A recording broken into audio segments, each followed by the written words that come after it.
Hello, everyone. Thank you so much for joining Hashtag No Limits. I am your host, Shelley Kino. Hashtag No Limits is about people whose society places limits upon, but who have busted through those limits. In Hamlet, Ophelia says, "We know who we are, but not who we will be." And I believe that to be 100% true, and that there is no better example than the caterpillar turning into the butterfly. For those who don't know, the caterpillar literally dissolves into its cells and then it reforms into the butterfly. That can't be easy, but it's not finished struggling yet. It then has to struggle in order to get out of the cocoon for its wings to be strong enough to fly once it's out. Again, can't imagine that that's easy, but without all of those struggles, the beautiful butterfly doesn't become the beautiful version that it is. If we try to give it too much assistance during any part of that process, we'll ruin it. And that is not an easy thing to do, is to sit and let somebody struggle, but sometimes we have to for them to become the best version of themselves. So today I have Christa, and I'm not going to try to say her last name. We talked about this before we came on, and I don't want to mess it up. So, okay, it appears as though we are not streaming live on Facebook for some reason, but we are streaming live on YouTube. So I apologize to anyone who normally watches this on Facebook. I don't know why it's doing that. I'll try to fix it while we're talking and see if I can make something happen, but I don't know if it's going to work. So, Christa, thank you for joining me while I'm kind of messing around with some of this computer stuff. If you would like to introduce yourself, that would be wonderful. Sure. Yeah. Thank you for having me. My name is Christa Gagnon, and I am currently a family blogger. And I am raising a daughter that has a terminal diagnosis of super rare genetic condition. She is one of less than 100 kids in the world. And so her condition is very progressive. And so as she ages, things just get a little harder. So currently she is a full-time wheelchair user, and it has really, raising Jordan has really changed and shaped the trajectory of what we thought was going to be our lives for everybody in our family, but in a really, really great way. And I actually can't wait to share with you all the amazing things that she Awesome. does. Yeah. Okay, well, so tell me about some of these awesome things that she has done so far, and so talk a little bit more too about this diagnosis that she has, and kind of what's known about it and what maybe you wish would be known about it. Yeah, so she's got a condition called giant axonal neuropathy. So we call it GAN for short, GAN. And the simplest way to explain it is that in our nervous system, we have a system that gets rid of like the aggregates, and so the junk that we don't need anymore that's already been used, all those messages, all the cells, and so it kind of sweeps it out. The garbage truck takes it out of your system, and it's clean and great. What happens to her is that her nerves actually, like if you biopsy them, they're quite large, and they just keep getting larger because all that stuff stays. She doesn't have the system to get rid of it. Oh, And so it really cuts. So yeah, so as she gets older and as time progresses, it cuts off the messaging that travels through the nervous system, and which is everything travels through our nervous system. So right. yeah, so as she ages, it just progresses and affects more and more systems in her body. So for example, she has about 40% lung function. She's 13 now. She has about 40% lung function. It is starting to affect some of the messaging in her brain. She can't walk any longer. Like she doesn't have any feeling really from like the waist down. It's starting to affect her like fine motor. So as we go, it takes more and more of the things that we really probably take for granted as able-bodied people. Right. Mm-hmm. So probably a very hard question for you to answer, but what is the life expectancy?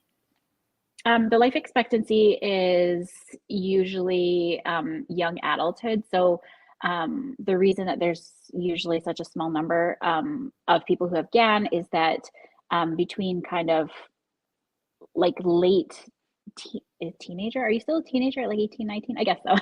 Yeah. It ends with teen. 18, Yeah. yeah, 19, yeah. Yeah, they're both teen, but they Yeah. both end in teen, so that's still teen to my thinking. Yeah. So what we see is that like the lungs become not as strong at like 18, 19, 20. And so usually, you know, they'll catch something like a pneumonia or something that they just won't be able to recover from. But that's not for everybody. Like there are some people who have a lesser, uh, severity of GAN. And so it's a little bit different for everybody, but the standard is usually like that young adulthood, right in the 19, 20, 21 age. Wow. Okay. Thank Mm-hmm. you for answering. Yeah. I'm sure that is not something you want to think about. So, what kinds of like, because you said there's only 100 people, so what kind of research is being done regarding this, and are there therapies that have been proven to help so far? Yeah, well, that was one of the things that I really like clung on to when she was diagnosed. That out of all the things she could have been diagnosed with, she was diagnosed with something that had a ton of research happening, which is super rare for a condition that, you know, only affects 75 people, for there to be like so much happening. And of Right. course it comes down to a mom who's trying to save her kid, right? Is how it all started. And so Yeah. there is a foundation called Hannah's Hope Fund. And so in when we were first diagnosed um, in 2000 and no, when we were diagnosed about 7 years ago, they were doing gene therapy. So Jordan was number 7 injected with gene therapy. And so Wow. she did have that. Yeah, so she did have that done. And yeah, they grassroots funded every single dollar to make that happen, to, you know, to find a cure for these kids. And so, and it still continues. Like that wasn't, you know, the be all end all. So there's Right. still a lot happening. So yeah. That is pretty incredible to because as I said, I thought, oh gosh, 100 people or 75 apparently when she was born, or when Hannah was born, that there's not going to be much interest in it. So yeah, I've found in looking at laws and looking at technology advances and medical advances that oftentimes it's because somebody with that need started the whatever, the law, the bill, the Yeah. research, whatever it was. um, so that's amazing. So for anyone who is watching on YouTube, Fran just did that for us, and she gave us a howdy from Southern Illinois. If you're watching, please give us a hello and a hashtag from where you're watching from. If you're watching in the replay, do the same thing, except say hashtag replay. So tell us, like, so, and I apologize because my brain is a little scattered because I was trying to get it to run on Facebook. So, was she diagnosed at birth, or was this something that you got a diagnosis after she was born? And how old was she, if that was the case? Yeah, it was after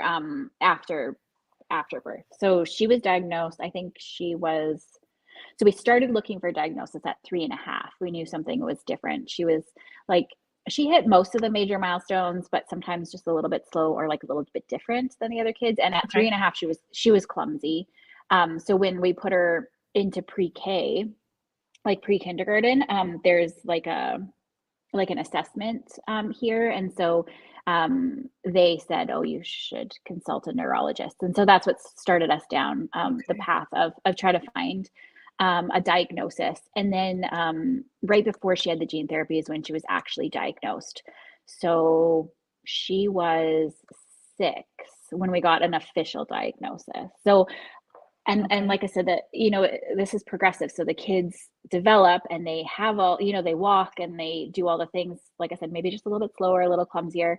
And then Sure. as the condition progresses, then they lose those functions. So at birth, it wasn't really evident that there was anything except for her hair. So all kids with giant axonal neuropathy have this really kinky curly hair, which if our photo is still up there like it was earlier, you can see her amazing hair, and all GAN kids have some version of that hair. So she was born with this hair that everybody would be like, where did that come from?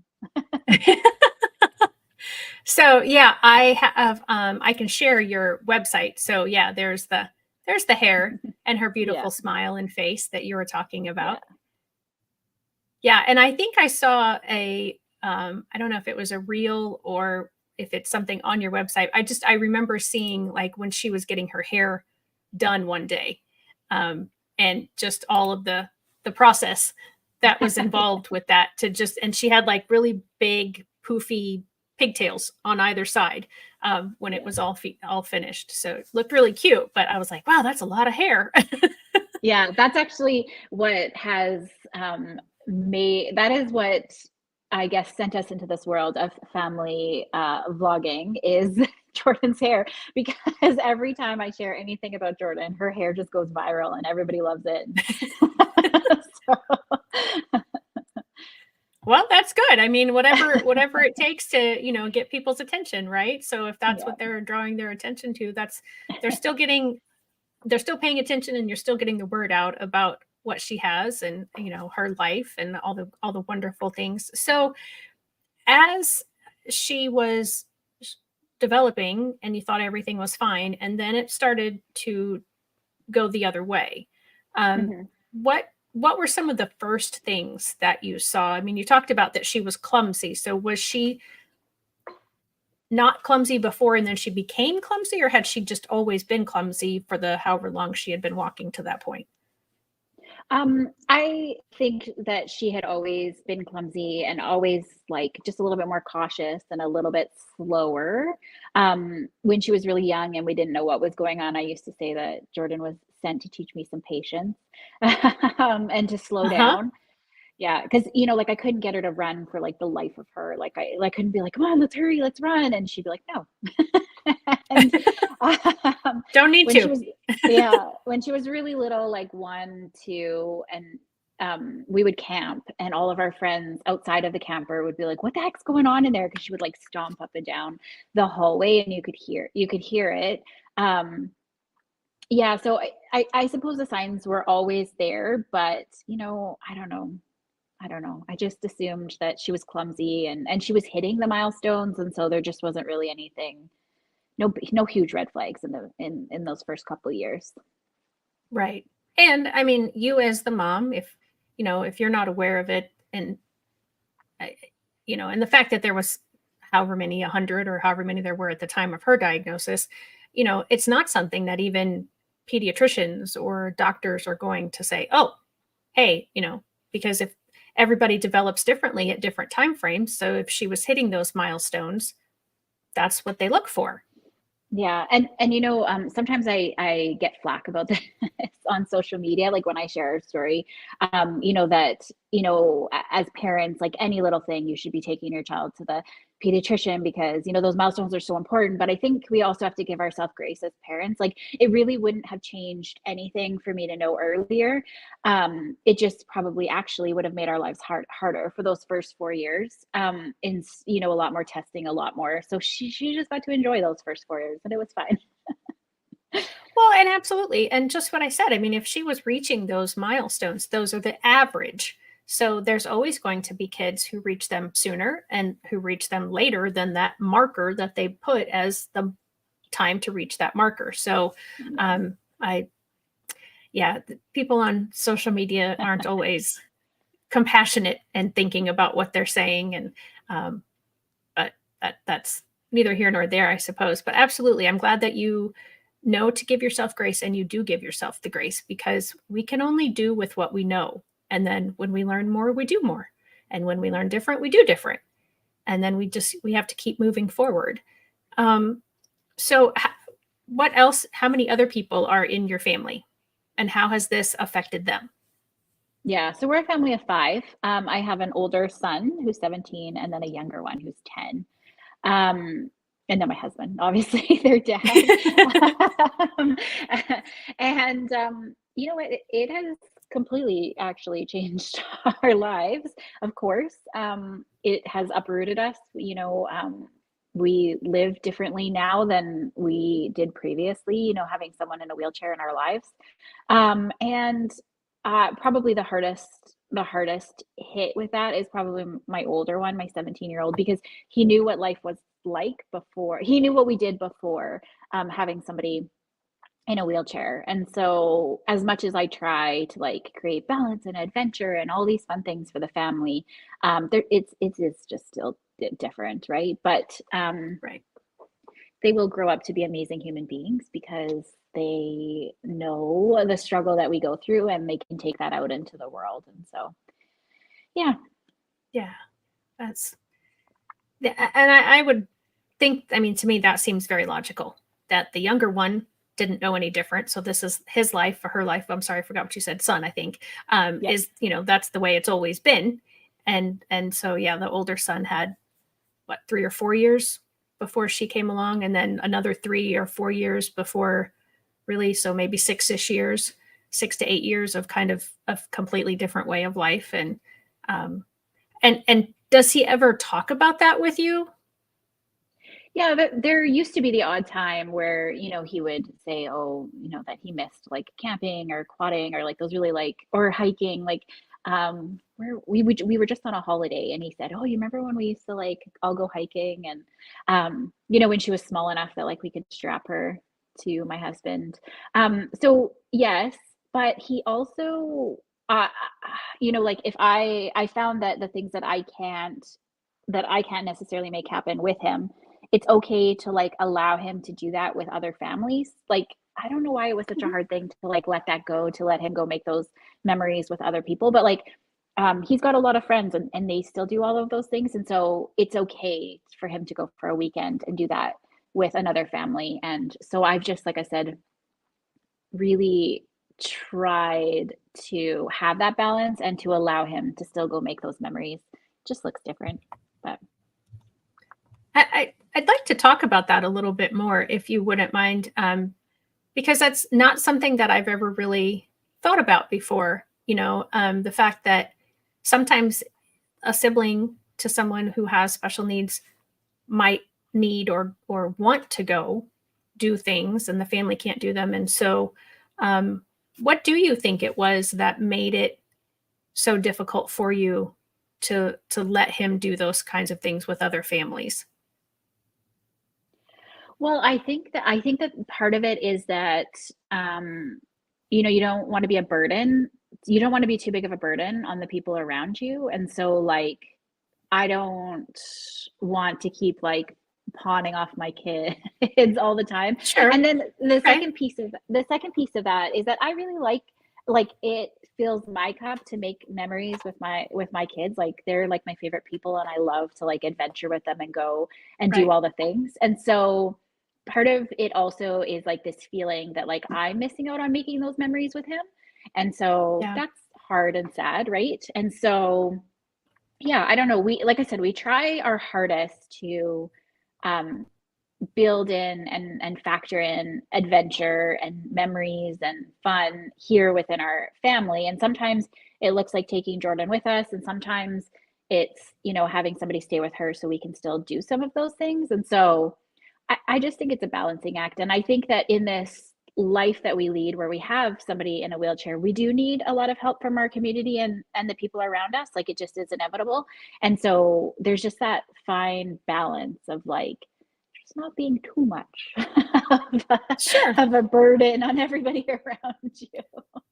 Right. And I thank you for sharing. I mean, because honestly, like I said, I really hadn't thought about that aspect before. And since I don't have that type of life, I don't know how I would think about it or how I would feel about it. So I appreciate you sharing that, because there might be other parents out there who maybe hadn't thought of that as an option for a sibling, or maybe there's some friends of people who know someone who has a sibling with special needs, and they've never thought to invite the one who doesn't have the special need to Right. come with them to do something. So maybe this will help other families, connect with one another and make that sort of thing happen. Because I do often wonder about siblings in families where there is someone with a disability, and um, you know how they feel about life, and if they I think they probably wish it was different to a degree, so that their life would be quote unquote better. Um, but at the same time, I mean, I think our lives are the way they're supposed to be, no matter what our circumstances. If we are perfectly abled or if we're abled in different ways.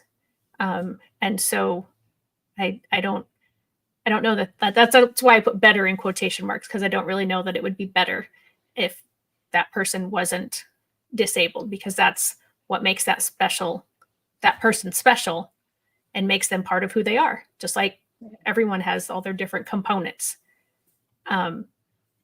So Well, yeah, I was just going to say the flip side to that, the awesome side to that is that we also get those kids coming over here. So, and then they get to experience and what it's like, to have to like pitch in that extra little bit, even though they're a guest here and here to have fun. They see what it's like, and I think they leave with a little bit more like compassion and empathy. I hope, just being here with us and seeing what it takes. But but just to add a little bit of humor to what you were saying, my 10-year-old, who has never known any different except for Jordan, he really, really loves all the perks that comes with Jordan. And so such as he is very vocal about sharing with everyone that it's really great to keep her around because of all the amazing stuff that she gets us into. And so like there's like special events throughout the year for put on for like hospital families that are experiences that other families don't get to take part in, and they're really awesome actually. And he just like he soaks up every minute of those things. Yeah. So I'm guessing, because I know I have seen some events in my area where like professional sports players will do something, or you'll get to meet some sort of a celebrity, or you'll get you get to go past all the lines at the amusement park and jump ahead of everybody. Are those the kinds of things that he's kind of talking about? Yeah, for sure. Like Jordan has had a wish trip, so I think you guys have Okay. Make-A-Wish, right? Same as we do. So she has had a wish trip, so that was like, oh my gosh, some of the best memories of our life. And then when we go anywhere, we don't stand in line. So like it was Jordan's dream to see the Eiffel Tower, and so we just made that happen in 2023. We took her to Europe, and so things like the Louvre, where there's like lineups like blocks down the road, and nope, Right. just straight straight to the front. Or like even seeing the Mona Lisa, like there's a separate viewing area for somebody in a wheelchair where all these other people like stand in line. So really, oh, I didn't know that. Okay. Yeah. And then Yeah. like our local, there's a lot of perks like that you just don't even realize. So he is all about the perks when it comes to Jordan. Well, I mean, yeah, if she's willing to share them with him, then good for him for taking her up on it and sharing all those kinds of things. That's funny that, and that is, I mean, that's the positive way to look at things, so good for him for being that way. Well, that's just you mentioned, family go and ahead, sorry. siblings. That's just family and siblings, isn't it? Really, like that just is the way that they joke with each other and how he jokes about keeping her around. That is just, when I see it, it is the epitome of like what siblings should be like, and I'm glad that they interact like that. So, yeah. Yeah, absolutely. Because you want that, again, I'm going to use quotation marks, normal life as much as possible, whatever that normal means. And so I'm glad to hear that, that is, because I think sometimes when I've watched from the outside, or I've spoken to a parent and they've told me some of the things that are happening, it's easier at least for me to say, well, that's kind of normal. I mean, if, that's how siblings react, or, that would be typical development for, this. And I think it seems at least that everything from their perspective, and I'm guessing your perspective, is always looked at through the lens of the GAN. And, sometimes you forget to go, oh, right, no, that's normal. That's exactly what siblings are, that's exactly what a teenager should be saying or acting like, or, hopefully not, but when it comes to the teenager stuff, at least, but she's just hitting that stage, right? You said she's 13. Yep, she is. Yeah. So you've got a roller coaster ride ahead of you for sure in the teenage years, teenage girl. For sure. So, what sort of things you alluded to at the beginning of all the wonderful things that she is doing now? So, talk more about that. Yeah, so that one of the biggest things, I guess, for Jordan is that I don't think that she thinks that there is any limits on what she can do, which is really awesome. And I'm really grateful for Yeah. that. Yeah. And so last year, no, late in 2022, she signed with a talent agency that only reps kids and adults with some kind of like disability. And so it's called Kello Inclusive Agency. And so she's just loving it. She is in heaven. Good. She did a Walgreens commercial last year. She's done a couple print ads, and I'm sure there's something else. In Toronto Kids Fashion Week here in Edmonton, she rolled the runway. So yeah, she is just like loving that. And then, like on TikTok where, like I said, her hair is keep, Yeah. keeping her viral. She really like it like it gives her something to focus and concentrate on, which I love because Mhm. with the decline of her fine motor skills, it's hard for her to have like traditional hobbies. And so Sure. I know everybody won't agree with me, but like, for example, yesterday we were at, a 6-hour appointment where she gets an infusion. And Ooh. so, we were like scrolling TikTok and finding like trends to do so we could do like videos while we were sitting there. And it has become like a little bit of a hobby and something for her to focus on. And so I love that for her. Yeah, Of that's course. awesome. So I'm going to pull up, I'm going to share a different screen because I think I have the, whoops, well, it's running. I don't want it to run. How do I stop it? Okay. I know how to do like Instagram on my phone, but when I'm doing Instagram on my computer, then of course it looks a little bit different. So, yeah, this is the one where I was saying that I had watched where, she's going about getting her hair done, I think. Is Oh this the yeah, right this one? is when we went to the salon. This is our day in the life of going to get our hair done. Ah, okay. Because yeah, at first I was like, wait, she's putting yogurt together. That's not going to go in her hair. I think. Her hair washed in a basin like that. So we're super excited and having a fun day. Look at that hair. At some point, we decided that we should just go big today. Big hair for the win. And oh my God, it came out so cute. Anyways, mom's turn in the chair. Can't wait. So exciting. Love getting pampered. Look at that hair. I love it. And then we had to come home and do chores because that's real life. Then poor Jordy was so tired she fell asleep waiting for dinner. But we did manage to get in a movie. That hair. Yeah. Yeah. It's awesome. I love it. Now, I don't have to deal with it. As you see, mine is very straight and fine. So, I get frustrated just dealing with this. But yeah, I just thought that was such a cute hairstyle that she had in that video. And I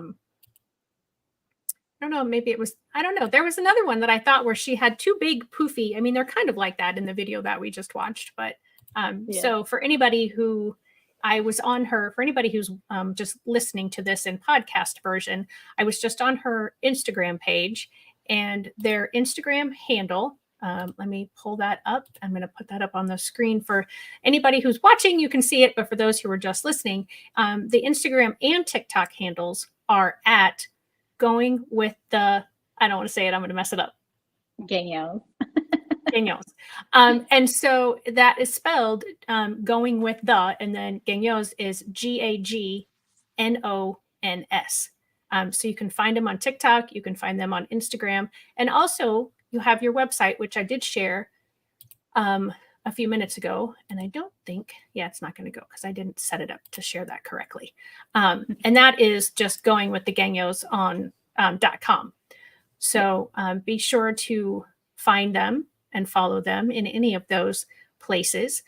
So sorry, I kind of interrupted your story of just kind of a day in the life of, and some of the different things that she's doing. So she's doing the modeling and the advertising. So these infusions that she has to get, Can we talk about that, or was there more? Because I don't want to stop you from completely telling about all the stuff that she's doing. Oh yeah, I should probably. So the website is actually a line of sweaters that Jordan asked me to help her create when COVID hit. And so on the website you can find like affirmational merch, I guess we like the kids say merch. Yeah. Anyways, like sweaters and t-shirts and stickers.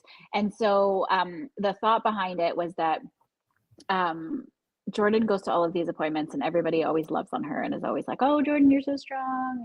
And everybody just really builds her up.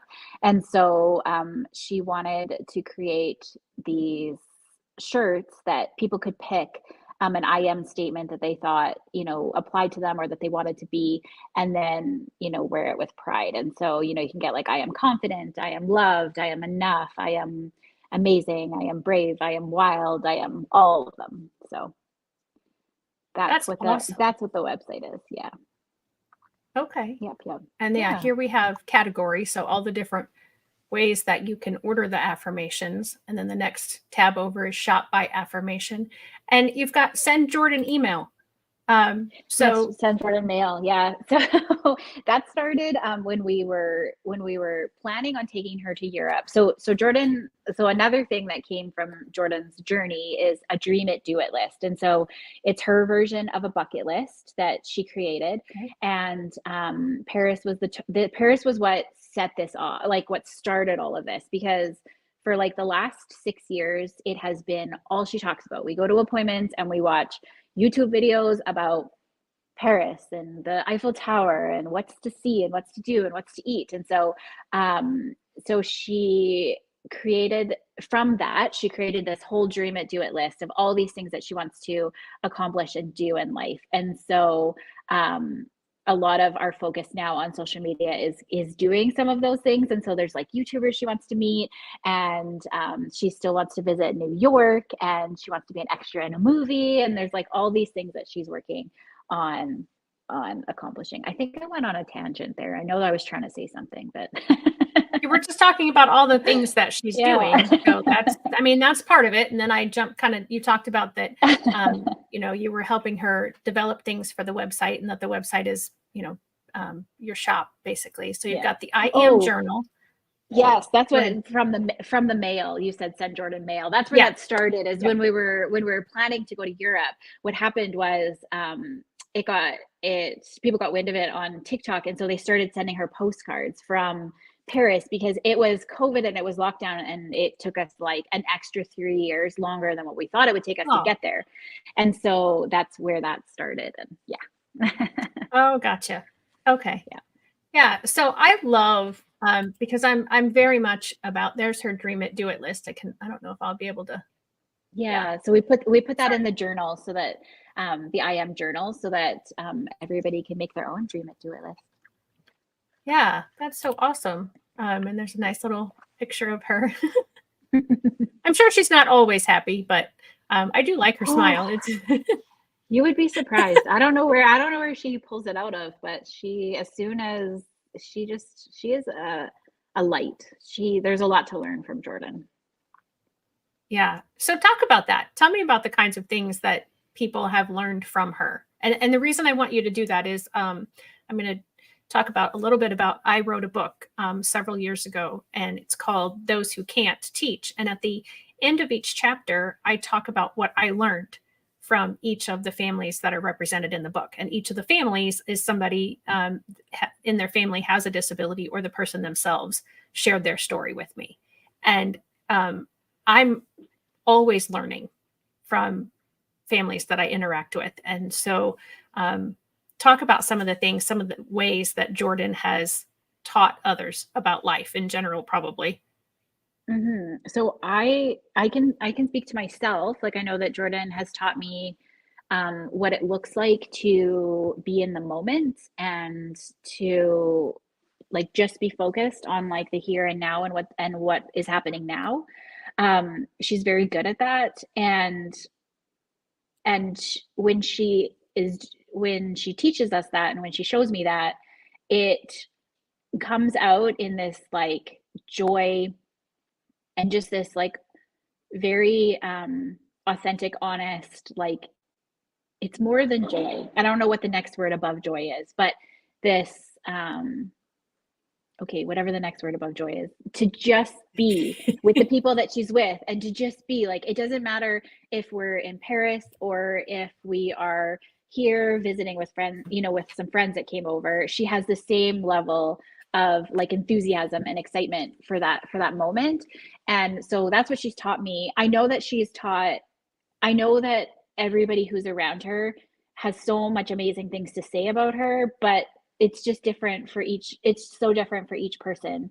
But so often I get these messages that like, you know, we watch you on TikTok and, you know, she just like lights up my life when she comes on the screen, and she like makes me smile. Or, you know, like teachers will be like, it was, you know, life-changing to have her in my class this year. Like, but those are unique to the circumstances she would have, you know, with those specific people. And so, yeah, she just, like I said, she's just such a light.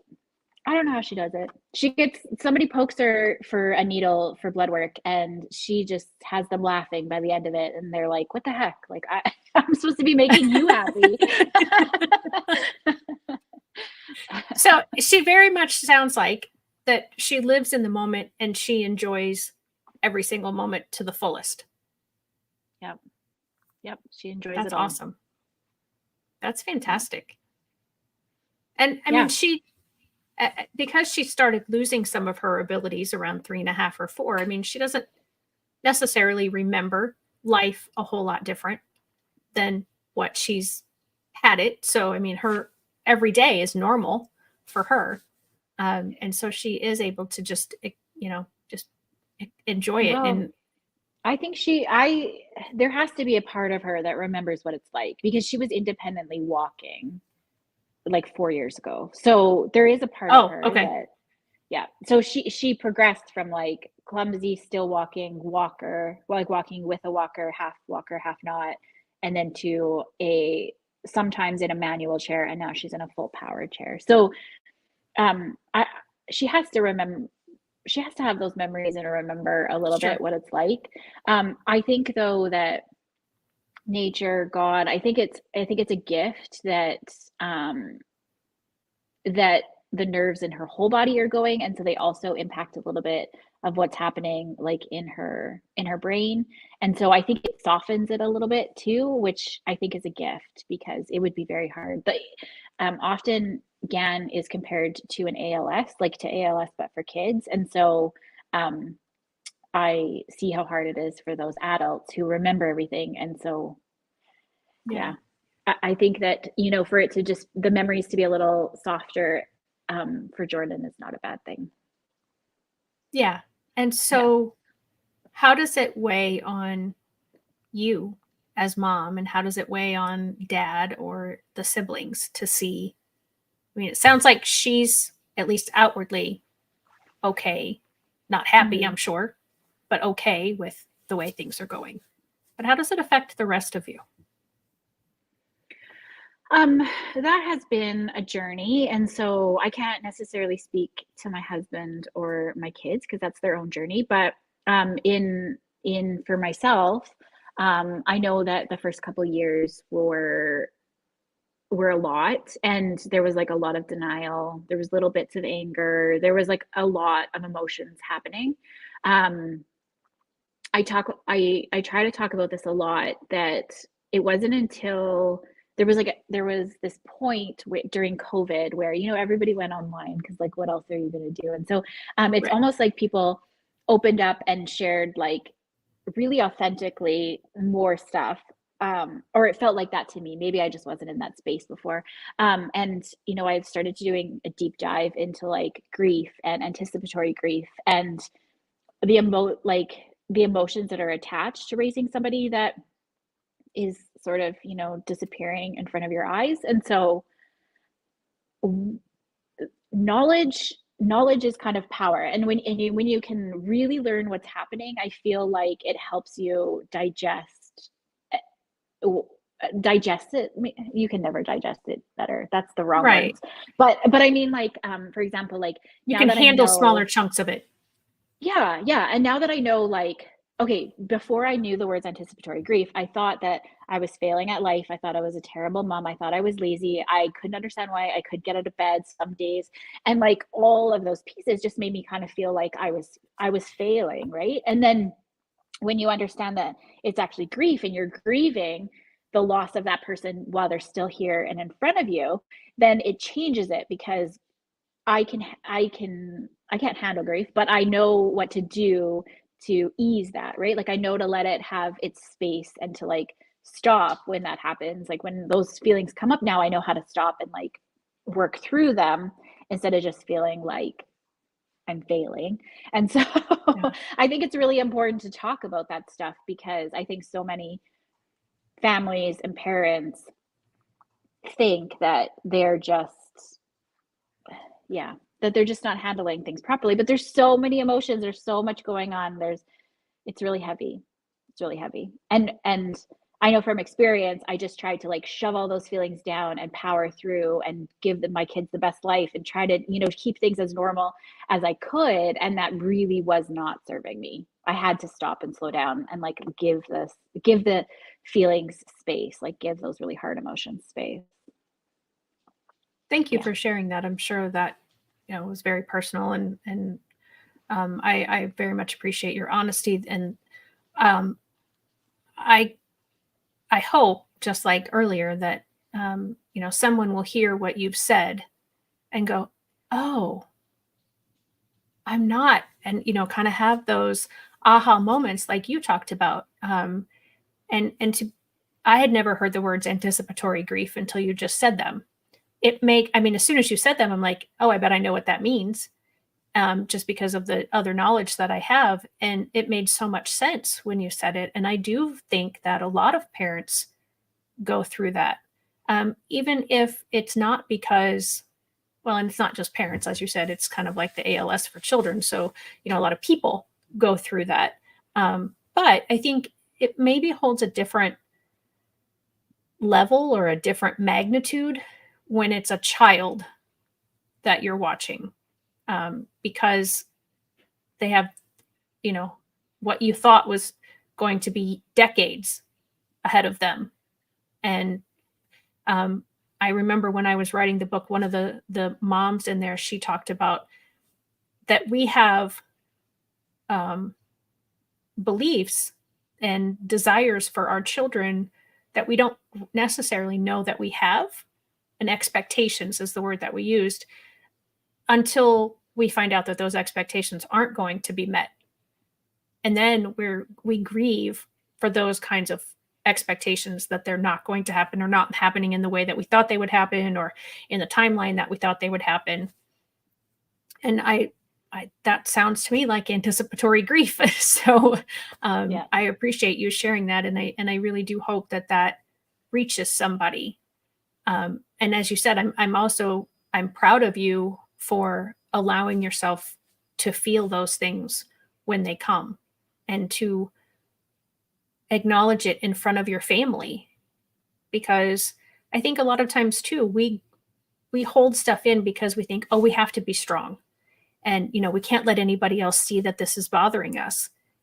But I think what that actually does is make it worse for others, because they're having similar feelings, but they don't want to express them because they don't think they can, because nobody else is feeling that way. So then they feel bad because they're feeling that way, and then and it's just like I know. this compounding thing. Yeah.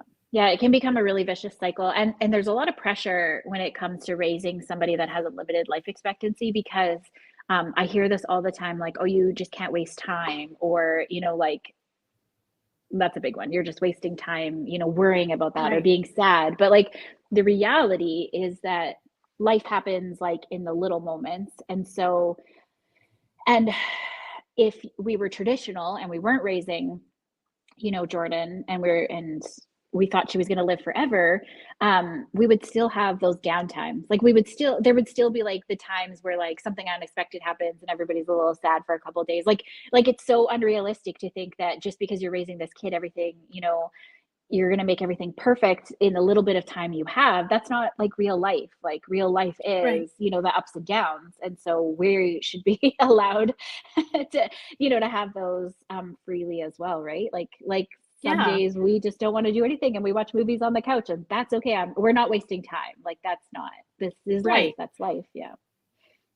Well, and I think honestly, we have this hurry up society that we live in, and I'm not sure when it developed or why it developed, but I mean, we don't honor just resting and just being for the moment or the day.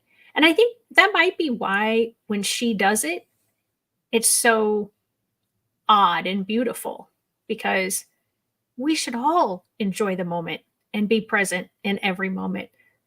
But majority of us aren't, because we're always thinking, okay, well, I've got this to do next, and I've got that to do, and I've got this coming up, and I've got, this happened back there. And, and so we're not always in the moment present. And I think it is a gift when we find someone who is able to truly do that. And it sounds a lot like Jordan's able to do that more than the typical person. And so I think that that's a gift, again, as you mentioned, for her.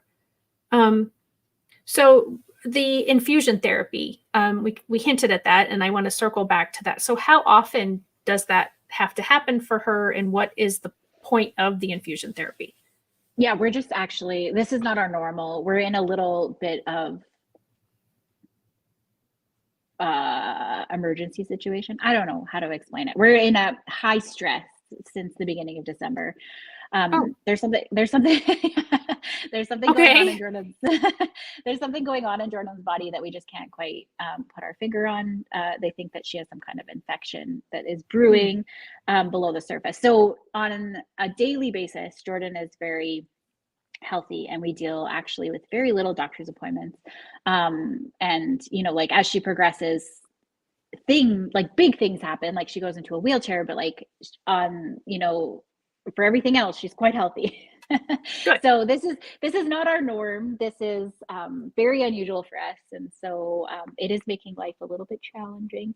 The last 2 months, a little bit more stressful, but right now, yes, she is receiving extra iron, and then she had a surgery on her back right before Christmas on the 23rd, and so it's just not healing properly, and so we're just watching all of that. And she's got a very low temperature and a low blood pressure, and so it just makes for life to be a little bit more challenging right now. Right. And those are Yeah. things I don't think, I mean, I went, oh, it wouldn't matter what kind of surgery or who it was, but to have it just a couple of days before Christmas is disappointing for anybody. So I hope that my reaction wasn't like, oh gosh, I mean, I was, yes, sad for her, but I would be sad for anybody having surgery a couple of days before Christmas. So are there things with this GAN that the other 99 people have, as it's progressed, like, oh, you need to be watching out for this or that, or and I don't know, maybe the back surgery was one of those things. That's just what triggered it in my mind to ask the question. Yeah, so I think that everybody's care is a little bit different. And remember that we all end up with doctors that have not ever treated anybody with GAN before. And Right. so we're very fortunate to be seen at the National Institute of Health, like in Bethesda. We go there quite frequently, and that's an amazing resource because they see all the kids with GAN. And so they're very helpful in what we should be watching for and how, like what we can be doing. But because everybody ends up with their own doctors and their own neurologists that have never seen GAN before, everybody's way of handling it and what they do for their kids is a little bit different. As she progresses, though, there will be things that come, like we're very close to her not being able to read anymore. Like her eyes are really, it's not even like giving her glasses really helps. It's the nerves are dying like behind her eyes, and so we're very close to her just not being able to read anymore. It'll be harder for her to swallow as she gets older, like things like that. I don't know. Yeah. I don't know that there's specifics. We like to just deal with the stuff as it comes up, Yeah. and not try to pre-think too much about Sure. what Yeah, could be. absolutely. Yeah. Yeah. And I appreciate that. I just, just like I said, just something that kind of came across to my mind. Yeah. But for So example, like we knew that the eyesight would be a problem in the future. And we know that all these things are coming for us. And so there's certain decisions that we've made, like in the education realm. Like she goes to school to like be with the people and to be right. with her friends and to hang out. But there's very little like focus on her actually getting an education, and because there's really no point in forcing her to like learn how to read when she just physically can't, right? And so there's some decisions that we make like that in life to make things easier and funner for her. Yeah. Yeah. I think that's very rational and very reasonable for sure. We have just about 5 to 8 minutes left. So I just want to make sure that, when you agreed to come on today, if you had any ideas of what you wanted to share or say, or any points you wanted to get across, that you absolutely, if you haven't already done that, we can guide the conversation into that direction right now. Oh, awesome. I feel like I shared so much, more than I ever anticipated sharing. No, I'm just kidding. I have a way of getting people to do that. What I hope people get from us is I do hope that oh, excuse me, that parents that might feel like they're struggling maybe can hear our story and hear things like the grief piece, or maybe just feel like they're not alone. I hope in hearing us.